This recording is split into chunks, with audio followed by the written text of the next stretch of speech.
बोलिए सतगुरुदेव की जय। मैं अक्सर संत काल का जिक्र करता हूँ। ये भारतवर्ष में क्रांति का समय था, भक्ति की क्रांति।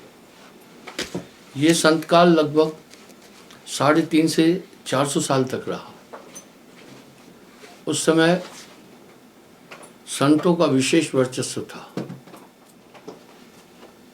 ऐसा नाम जप मोर भाई जाते आवागमन न सही। हाँ, कैसा ऐसा नाम है, यानी वो नाम एक अनूठी ताकत है। इसका कुछ उल्लेख गोस्वामी जी ने भी किया है, गौण रूप से किया है, पर साहब ने डंका पीट करके आदमी को उस पॉइंट पर एकत्रित किया।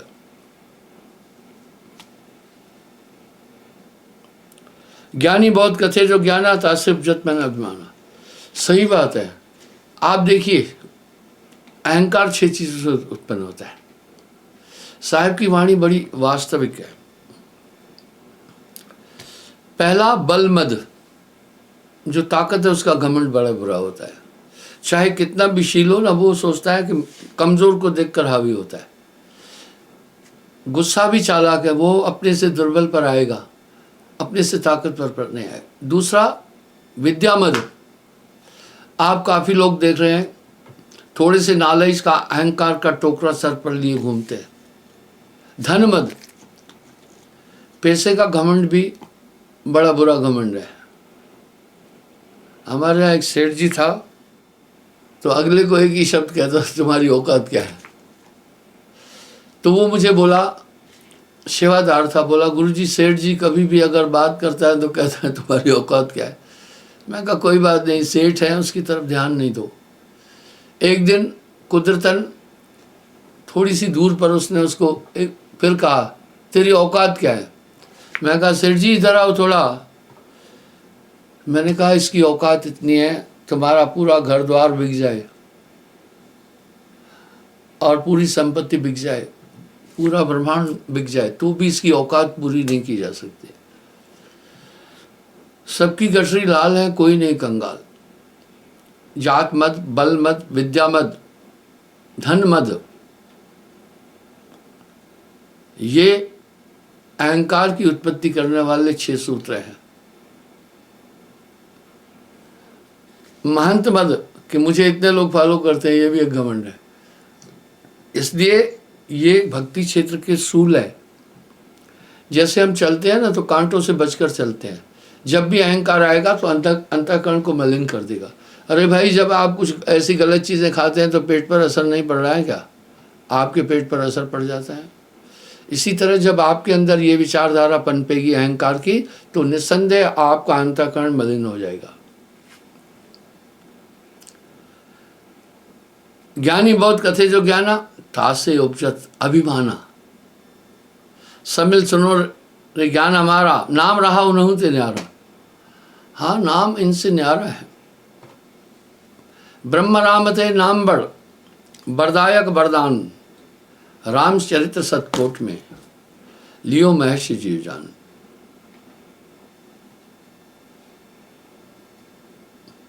पंडित पंडित पढ़ पर वेद बुलाना, वेद पढ़े पर भेद न जाना।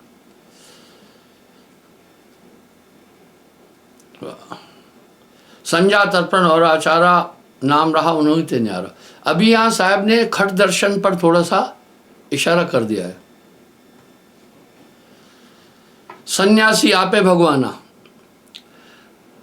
अहम में गर्भ भुलाना। सन्यासी कहता है अहम ब्रह्मस्मि। भाई, जब तू ही सब कुछ है तो बंधा क्यों फिर? तो कुछ लोग क्या कहते हैं, कर्म से। तो मेरे भाई, फिर तो कर्म ही तो बड़ा हो गया ना।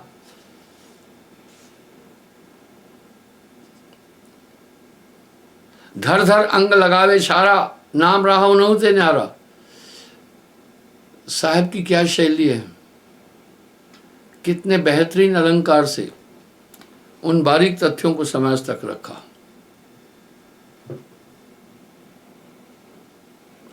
आचारी चौका पाक बनावे, प्रतिमा को ले भोग लगावे, बजाए घंट करे बमकारा, नाम रहा उन्हें ते न्यारा। अब यहाँ आदमी क्या कहेगा, कबीर साहब आलोचक थे? नहीं, वो विचारक है, आलोचना नहीं करते।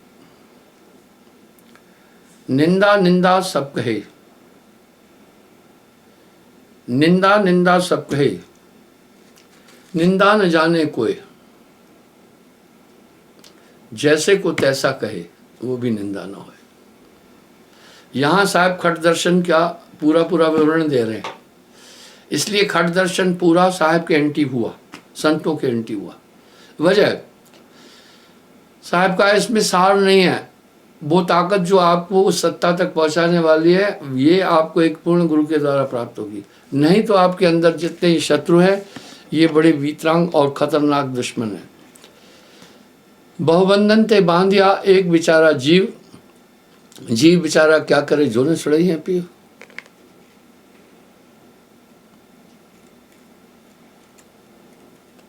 जोगी जोग ध्यान तब करई, मन पवना धरे आसन धरई, कंदमूल खान करे आहारा, नाम रहा उन्हें ते नारा। कुछ लोग मौन के द्वारा परमात्मा को प्राप्त करना चाहते हैं। मेरा एक सवाल है, अगर मौन से प्रभु प्राप्त हो तो ये गूंगे तो कभी के वहां पहुंचना चाहिए, वो तो बेचारे बोलते नहीं।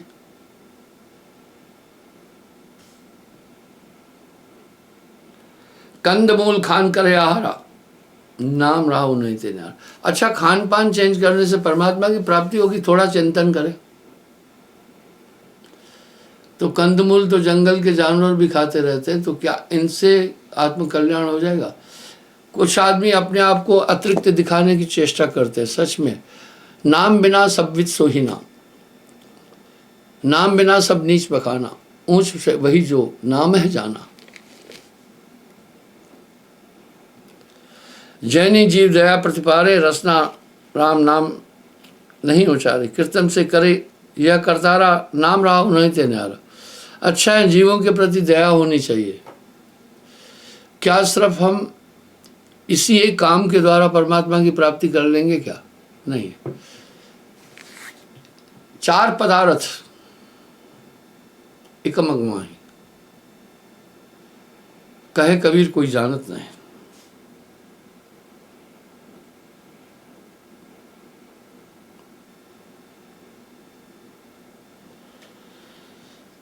काम जीत के बड़ा कहावे,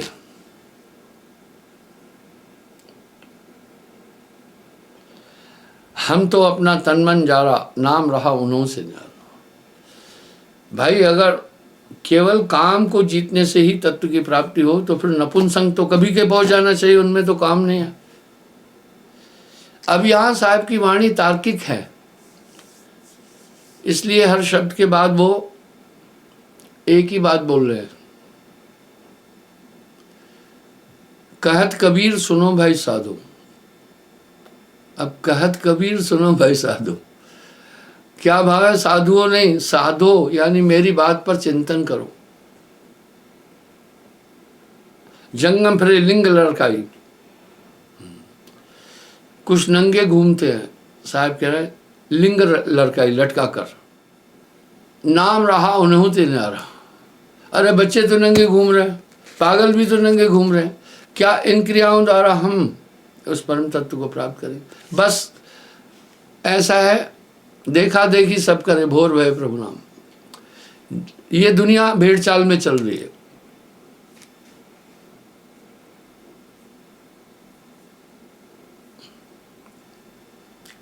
मोनी होके मन गहरई, रसना वचन कहे नहीं कही, लहर क्रोध घट भीतर धारा, नाम रहा उनसे भी डर। मैंने आपको बुखारे की बात बताई थी। नाम बिना सब बित सोहिना, ऊंच भई जो नाम है जाना, बिना नाम सब नीच बखाना। बिना नाम सब नीच बखाना, वजह जब तक वो नाम की ताकत, ईश्वरीय शक्ति इंसान के अंदर प्रविष्ट नहीं होती है गुरु द्वारा, मन नियंत्रित नहीं हो सकता है, तब तक मन काबू नहीं आ सकता है, मन को नियंत्रित नहीं किया जा सकता है। बड़े बड़े तपस्वी है, मन को नहीं जीत पाए। मन है निरंजन सब है नचाए, यानी ये कृत्रिम क्रियाओं के द्वारा उसकी प्राप्ति नहीं हो सकती है।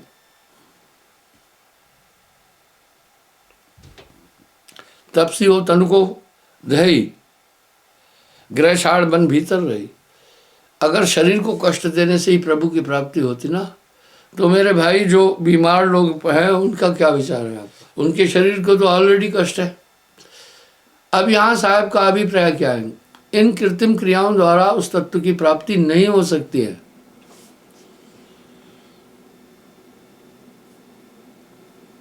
ग्रह शाड़ बन भीतर रही, देह अज्ञान लगावे सारा। आप देखते हैं कुछ लोग राख, छार राख को कहते हैं, पूरी बॉडी में मल लेते हैं, और न्याणे बच्चे तो खेलते रहते हैं उसमें, धूल मिट्टी में। क्या इससे प्रभु की प्राप्ति हो जाएगी? ये ऐसे अलंकरण संसार में लोगों ने भ्रमित करने के लिए पैदा की। अभिप्राय यहाँ साहब का एक ही यही है।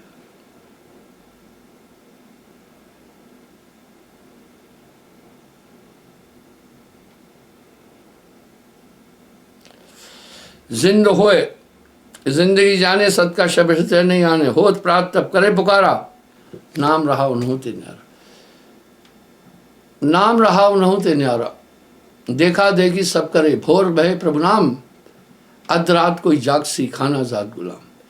जब भी मैं एक चीज देखता हूं, ये महंत मत मैंने अभी आपको बोला, मैंने आपसे महंत मत की बात की। जब थोड़े शिष्य चेले बढ़ जाते हैं तो गुरुआ लोग फूल करके कुप्पू बन जाते हैं। अब सोचते हैं ये भी एक मद है, अहंकार है। न हो।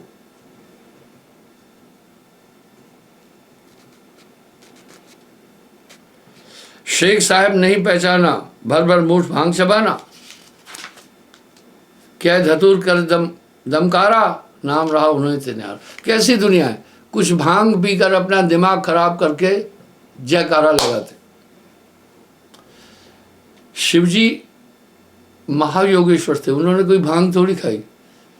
अब वो जो भंगेड़ी है वो क्या बोलते हैं, शिवजी की बूटी है। नहीं, शिवजी भांग का नशा नहीं करते थे। मेरा एक अनुभव है जीवन का, बहुत अच्छा अनुभव है। भांग का, गांजे का इस्तेमाल करने वाला कुछ दिनों में पागल हो जाता है। गांजा सीधा मस्तिष्क पर टक्कर मारता है।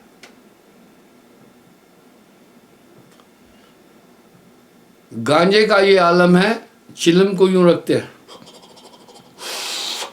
ये खींचने तक जब चिलम वापस उठाते हैं इतनी देर में नशा चढ़ जाता है। सबसे फास्ट नशा गांजे का।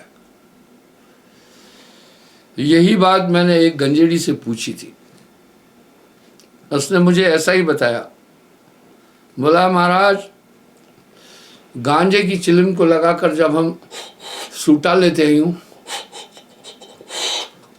ये लेकर चिलम हटाने, चिलम जैसे थोड़ी हटाए, यानी सूटा लेने के विदिन नो टाइम नशा चढ़ जाता है। भांग पीने वाला, गांजे वाला बहुत जल्दी पागल हो जाएगा। इसी तरह जो भांग का नशा करते हैं, पूरी कोशिकाओं को, हर नशा कोशिकाओं को जाकर के डैमेज करता है। बीड़ी का नशा बहुत खतरनाक है।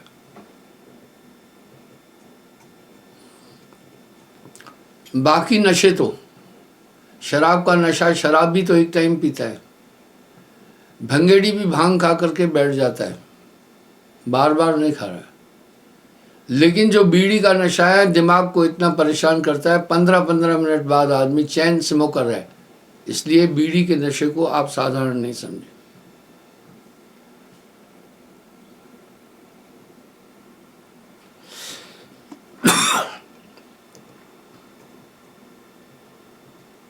काल अकाल मध्य सोई, तोलना एक न दोनों दोई। अब साहब क्या करें, काल अकाल मध्य सोई। हाँ, काल अकाल दोनों से परे है साहब। कहे कबीर तह बास हमारा, कहे कबीर तह बास हमारा, काल अकाल न पावे पारा। वाह, काल अकाल न पावत पारा। कैसे शब्द हैं, इन पर आदमी चिंतन नहीं कर रहा है। जह लग दिखे तह लग नाई, जहां सुनते हैं सुन समाई। सदगुरु शब्द लखे जो कोई, तोलना एक न देना दोई। गुरगम होए तो चश्मे पावे, वह चश्मा आंख को कहते हैं।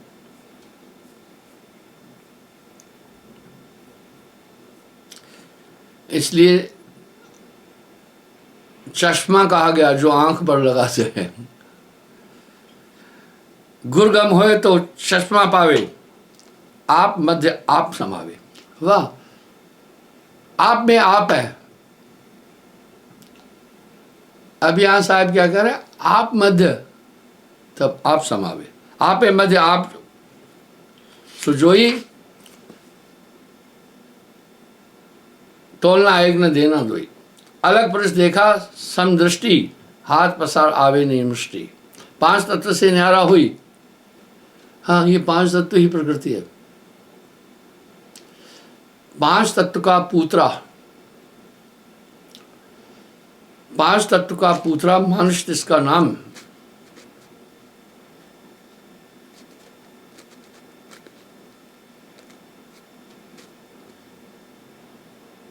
पानी से पतला कर जाना, धुआं थे अति झीन बखाना।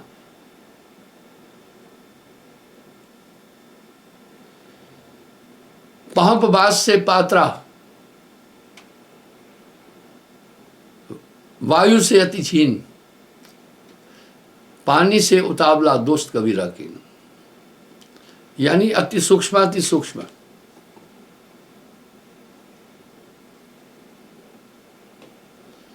मन ही आवे मन ही जाई।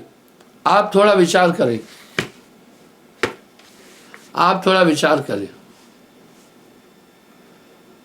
इस पर कोई बात नहीं कर रहा है, हमेशा मैं ये उल्लेख करता हूं।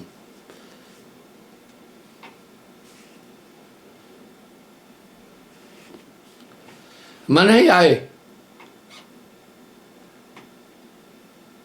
मन ही आवे मन ही जाई।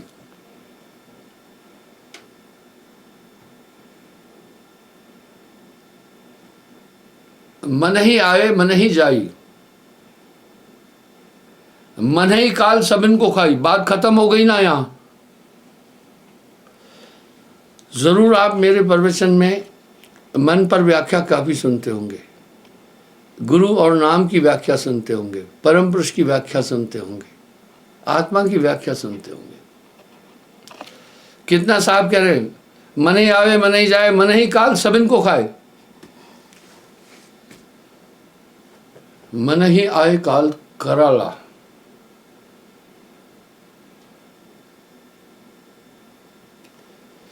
जीव नचाए करे बेहाला।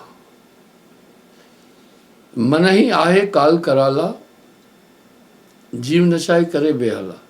मन के अंग पर साहब ने इतनी बारीक बातें कही है। मन पर कोई बोल नहीं रहा, मन प्रसन्न रखो।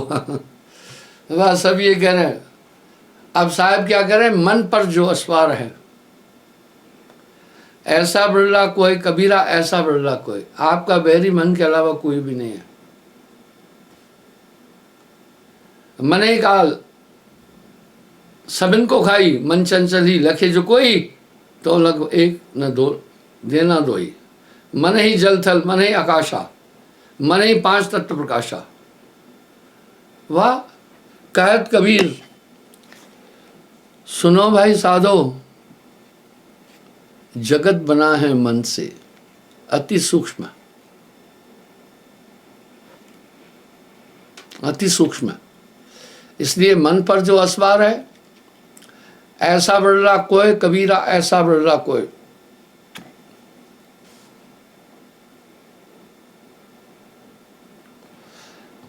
मन ही पांच तत्व प्रकाशा। मन का रूप न देखा जाए, निराकार मन ही को जानो। बाजीगर का बांद्रा ऐसा जीव मन साथ, नाना नाच नचाए के राखे अपने हाथ। अगर आग में आप चंदन शीतल है, चंदन भी जलाएंगे तो भी वो चंदन हीट देगा। मन बड़ा विषैला है, मन लोभी, मन लालची, मन चंचल, मन चोर। मन के मते न चल तो भाई मन के मते अनेक, मन ही स्वरूपी देव निरंजन, तुम्हें राख बरमाई। बड़ा साफ साफ शब्दों में कह रहे हैं, पर मन को कोई देख ना पाए। मन का रूप देखा न जाए। बस क्या बात है, मन दिखे तो काम बन जाएगा। मन को कोई देख न पाए, नाना नाच नचाए। जो कोई कहे मैं मन को देखा, उसकी रूप न रेखा।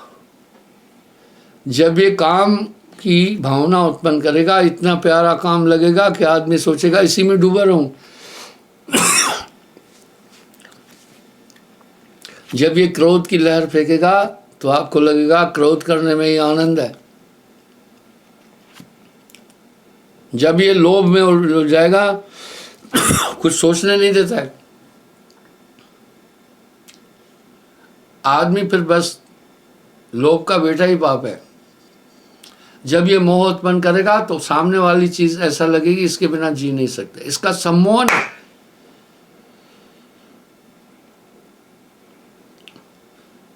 जैसे आदि शक्ति ने रंभा रुचि रेणुका के अंदर क्या किया था मैं बताता हूं। मैंने ये प्रसंग भी उठाया। सृष्टि की रचना के समय त्रिदेव अपना वर्चस्व स्थापित किए, आदि शक्ति को बुला दिया।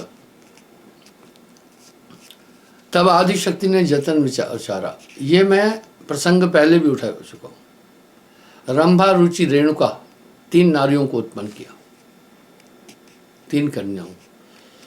उनको आदेश दिया जाओ देवताओं को मोहित करो, ये अपने मध्य में हो गए। उनको 16 श्रृंगार कराए, मधुर कंठ दिया, अद्भुत वाणियां दी। ये वाणी आकर्षित करती है, आप देखना।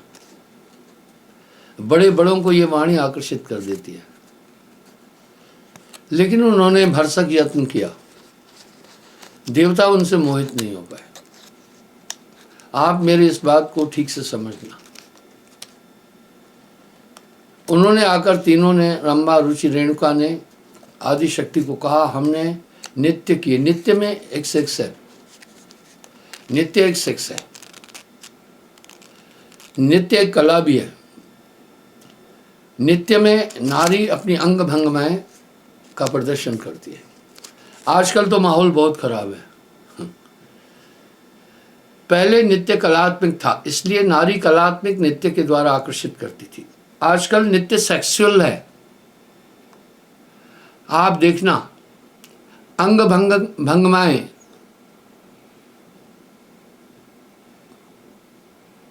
इतनी दूषित है कि गुप्त अंगों को भी मूवमेंट देते रहना है, अवयवों को मूवमेंट देते रहना है, नितंबों को मूवमेंट देते रहना है। ये नित्य नहीं है, इसको नित्य नहीं कहा जा सकता। कथक कहो, भारतनाट्यम कहो, कथकली कहो, अन्य ओडिसी कहो, ये नित्य थे। ये भी आकर्षित करते हैं, और कंठ भी। उनको ये सब चीजें दी थी आदि शक्ति ने, पर आकर्षित नहीं कर सके। हताश होकर के वापस आई। उन्होंने आकर आदि शक्ति से कहा कि देवता लोग हम पर मोहित नहीं हुए। फिर आदि शक्ति ने शक्ति उत्पन्न की, मारण मरण सम्मोहन उच्चाटन वशीकरण। ये शक्तियां उनमें समाविष्ट कर दी ना, तीनों में।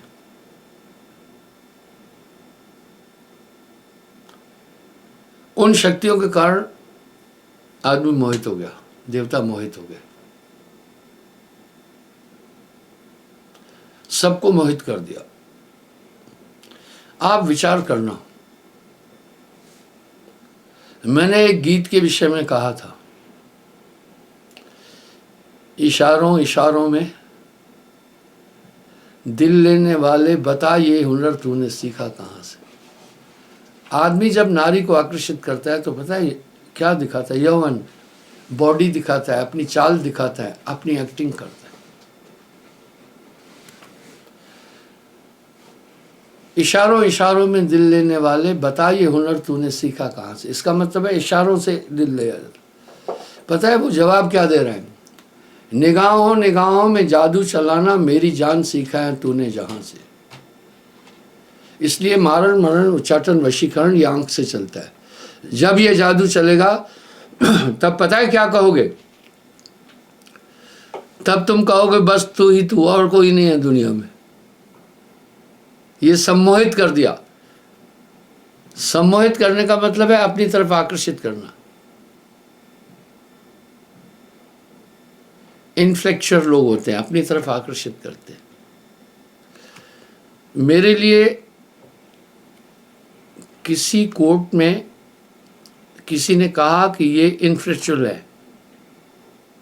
मेरे वकील ने बड़ा प्यारा जवाब दिया, बोला नो सर ये स्पिरिचुअल है। आध्यात्मिक आकर्षण एक अलग चीज़ है। हम माता पिता से क्यों प्रेम करते हैं, चाहे वो कुरूप भी हो जाते हैं। हम जानते हैं कि इन्होंने ये हमारे हितैषी है। इस तरह गुरुजनों से बड़ा हितैषी कोई है ही नहीं। सदगुरु को समको है सगा, साधु साम को जात। साहब ने बोला साधु से ऊपर किसी की जात नहीं होती है, वो तो सबको साथ रहा है। सदगुरु से बड़ा कोई हितेश नहीं है। गुरु परमार्थ हितकारी। इसलिए सबसे पहले वो सम्मोहन आंख से चलेगा। ये सब निगाहों में चलते हैं। तभी वो वहां क्या बोल रहे हैं? निगाहों निगाहों में जादू चलाना, मेरी जान सीखा है तुमने जान से। वाह, नारी को भी ये नहीं बताया कि उसके पास ये शक्तियां हैं। हम सब ये ठीक से जानते हैं। जैसे मलमूत्र की इंद्रियां पुरुष के पास है, वैसे नारी के पास भी है। जैसे हाथ में 5 उंगलियां पुरुष के पास हैं, वो नारी के पास भी है। आदमी के अवयव बाहर है, अंडकोश और लिंग। नारी के इनसाइट है, फर्क नहीं है। मैं तो ये कह रहा हूं आत्मदृष्टि से भी कोई फर्क नहीं है और शारीरिक भी फर्क नहीं है। कहीं कहीं हार्मोन्स का खेल बिगड़ जाता है, तब क्या होता है पता है? आदमी की भी ब्रेस्ट बढ़ जाती है। एक आदमी की तो ब्रेस्ट से दूध भी निकलता था, उसने मुझे खुद बताया। आप अचंभा मानेंगे नहीं। आपने ओलंपिक में देखा होगा, एक वर्ल्ड चैंपियन लड़की हार गई।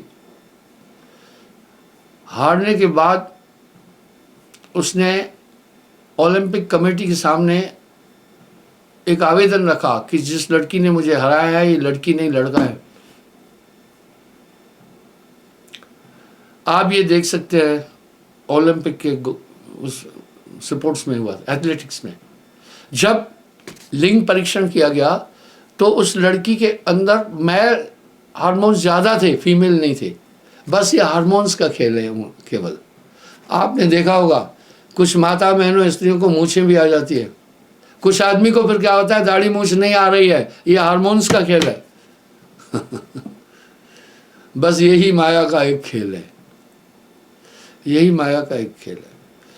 तो फिर क्यों आदमी आकर्षित होता है? और कभी भी देखना नजरों से काम चलता है। नजर अदा, नजर कजा, नजर इनायत, नजर कयामत।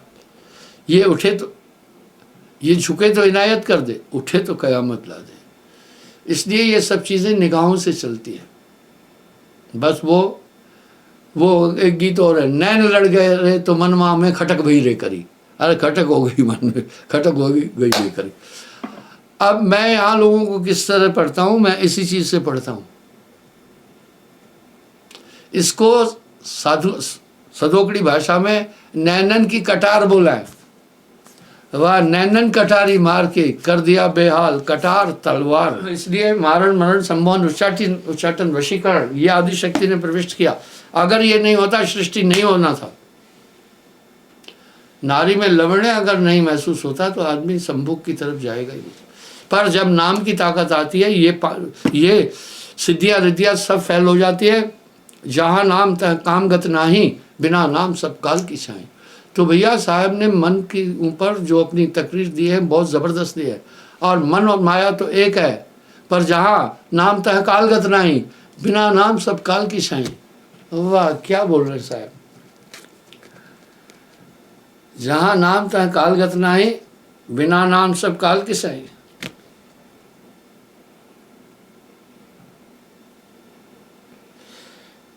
आगे कह रहे, मन का रूप देख नहीं होई, तोलना एक न। ब्रह्मादि संकादिक भाई, तेऊ मन के हाथ बिकाई। वाह, ये क्या बोल रहे हैं, ये मधु ने नहीं छापा है। ब्रह्मादिक संकादिक आई, ये सब मन के हाथ बिकाई। प्रमाण नहीं मिलता है भैया, प्रमाण भी तो मिल रहे हैं ना, प्रमाण नहीं मिल रहे। इतने बड़े बड़े तपस्वी भी मन के हाथ बिक गए, जिन्होंने पूरे शरीर को छार कर दिया वो भी। अब साहब यहाँ क्या करें, चौंकाने वाली बात। ब्रह्मादिक संकादिक भाई, तेऊ मन के हाथ बिकाई, मन सावज बस करे जो कोई। वाह, सावज शिकारी को कह रहे हैं, ये मन बड़ा शिकारी है।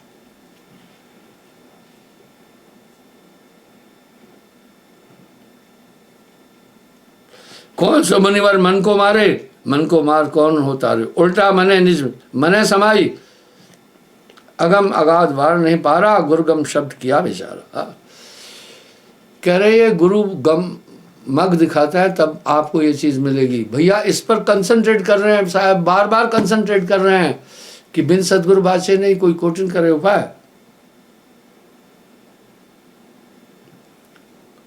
गुरुगम शब्द किया विचारा, कहे कबीर हम देखा सोई। काग पलट हंसा कर दीना, काग पलट हंसा कर दीना, ऐसा नाम सतगुरु बहन दीना। नाम के रे प्रताप ते भय आन के आन, जागट नाम न संचरे तिसको जान मशान, जैसे खाल लोहार की श्वास लेत में प्राण। तो भाइयों इस प्रकार से सुमरन जो है ना, इसका एक बहुत बड़ा प्रभाव है। जल तृष्णा को तृप्त कर देता है, पिपासा को, भोजन भूख को खत्म कर देता है, नींद थकान पर नियंत्रित करती है। इस तरह नाम पूरी सभी चीज़ों को कंट्रोल कर लेगा। कहे कबीर नाम बिना सूनी शरीर, ऊंच वही जो नाम है जाना, बिना नाम सब नीच बखाना। क्यों नीच बोला, तब मन नियंत्रण में नहीं है। अब यहाँ साहब एक शब्द क्या कह रहा है, संतो ये जग बोराया। हाँ, दुनिया पागल है, संतो ये जग पागल खाना। क्योंकि पागल कौन होता है, अपनी अकल का इस्तेमाल नहीं करता है, जैसे कोई कहे वैसे करेगा।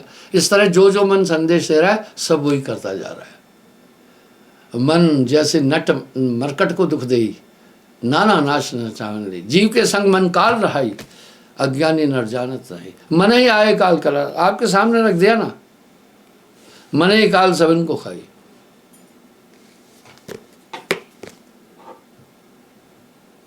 मन ही काल सबन को खाई। मन लोभी मन लालची, मन चंचल मन चोर, मन के मते न चल तू भाई, पलक पलक मन और। इस तरह जल के अंदर शीतलता कोई खत्म नहीं कर सकता है, चाहे कितना भी उबाल दो ना, थोड़ी देर बाद ठंडा हो जाएगा। मन को कोई शीतल नहीं कर सकता है, मन को कोई निर्मल नहीं कर सकता है, मन को बस में करना है। कैसे मन शीतल करो, ये शीतल होने वाला नहीं है। ये शीतल, ये बस में करना है। मन पर जो असवार है ऐसा बड़ा कोई, और जब नाम होए तो मात न भाई, नाम की ताकत के बिना नहीं आएगी। आप देखो एक इंसान के अंदर क्या ताकत है, हाथी को बस में करता है, युक्ति है। इस तरह साहब कह रहे हैं, जब नाम रूपी अंकुश आ जाता है तो मन नियंत्रित। इसलिए सुमरन करते रहना, इसका प्रभाव आपको जल्द दिखेगा।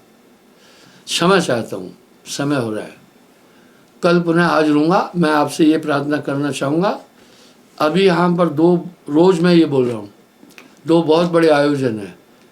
पहला सदगुरु कबीर अवतरण दिवस 624वां, इसमें देश के कोने कोने से लोग आएंगे। तो हम व्यस्त हैं, थोड़ा पूरी तैयारियां कर रहे हैं। हमने शिखर व गुमुद बनाए हैं 10। ये क्यों बनाए, आश्रम में बड़ी इमारतें हैं, तो कुछ लोग आकर कहते हैं ये कोई यूनिवर्सिटी है, कोई सेक्रेटरीट है, कोई बड़ी होटल है, क्या है ये? तब बताते थे आश्रम में तो पहचान नहीं दिखती थी, हर जगहों की पहचान है। आप देखें ना, तो हमने यहाँ पर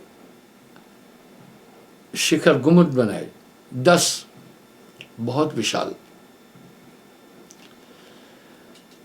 ये गुम्बद आश्रम की शोभा बढ़ा रहे हैं। इनकी ऊंचाई जहां झंडा लगा है जमीन से 105 फीट है। 105 फीट हाइट बहुत होती है।